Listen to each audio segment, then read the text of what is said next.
you don't ever hear about kids like me, because oftentimes by the time they're my age, they're usually dead.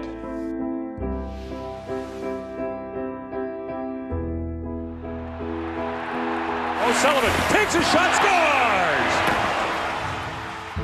I made it because I love the game. There was nothing, not one thing positive came out of my experience with my father.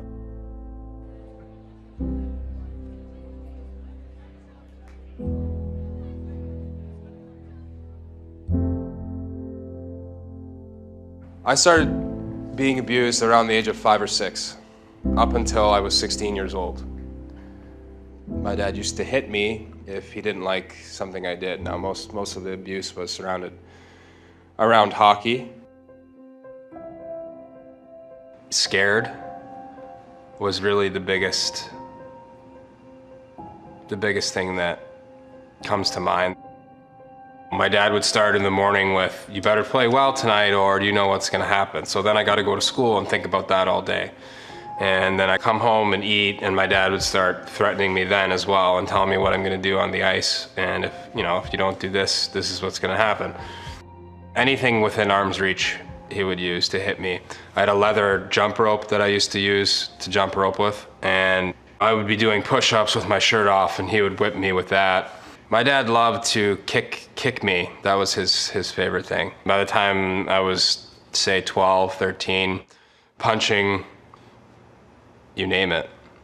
That's pretty much what it was.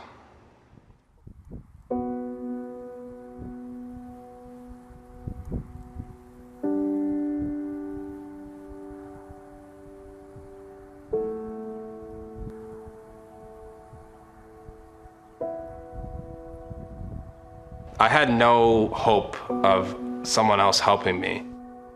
I had to wait till I was physically confident enough to essentially fight for my life.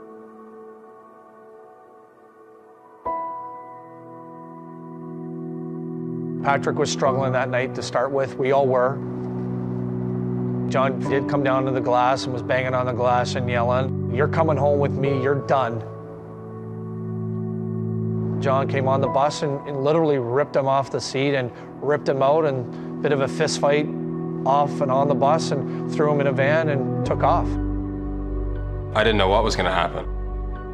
I knew I was willing to die if I had to prove what I needed to prove and to change my life. I just got out of the car and I said, this is over. I'm not going with you.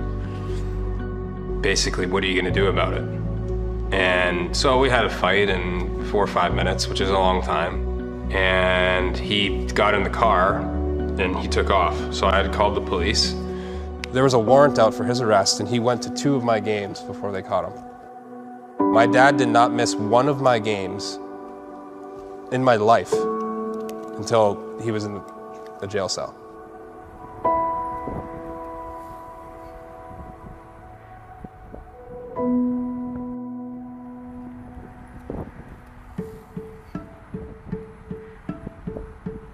It affected me in a lot of ways, and some I may never know.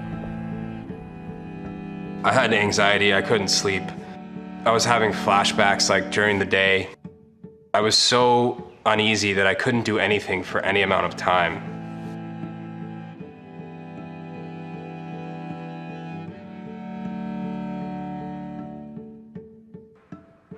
The only reason I retired at 28 is because I couldn't bring myself to even put my equipment on anymore. And it wasn't because of injuries. It wasn't because I couldn't no longer play or make money, or just taken. I can watch it and appreciate it, but I wouldn't be able to go on the ice myself and enjoy it.